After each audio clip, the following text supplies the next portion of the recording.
এক ছোট্ট গ্রামে হাসান নামের একটি ছেলে বাস করত। সে খুব সৎ এবং বুদ্ধিমান ছিল।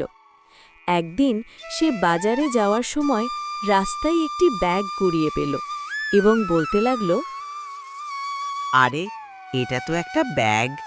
দেখি তো এর মধ্যে কি রয়েছে। ব্যাগের দিকে তাকিয়ে অবাক হয়ে রইল। সে দেখল ব্যাগের মধ্যে কিছু টাকা রয়েছে এবং মনে মনে ভাবতে লাগল, আরে, ব্যাগের মধ্যে তো কিছু টাকা রয়েছে। নিশ্চয়ই এগুলো কেউ হারিয়ে ফেলেছে। টাকাগুলোর মালিককে খুঁজে বের করে টাকাগুলো ফিরিয়ে দিতে হবে। হাসান টাকাগুলো পাওয়া সত্ত্বেও তার মনে কোনো লোভ হলো না, বরং সে টাকাগুলোর মালিককে খুঁজতে লাগল। সে বাজারের দিকে না গিয়ে বাড়ির দিকে যেতে লাগল।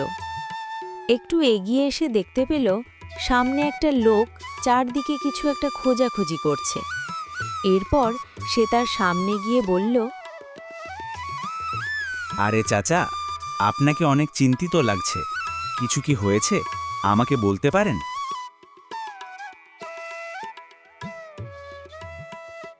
না, মানে আমি এই পথ দিয়ে যাওয়ার সময় আমার একটা টাকার ব্যাগ হারিয়ে গেছে। আমার খুবই প্রয়োজনীয় টাকা ছিল ওগুলো, তাই খুঁজছি আর কি। ও, এই কথা। দেখুন তো এটা আপনার ব্যাগ কিনা।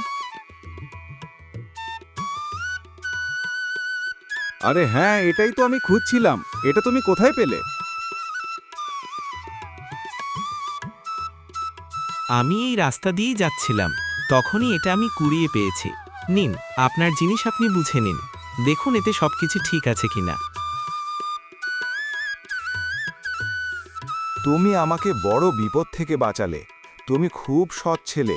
আল্লাহ তোমাকে ভালো রাখুক।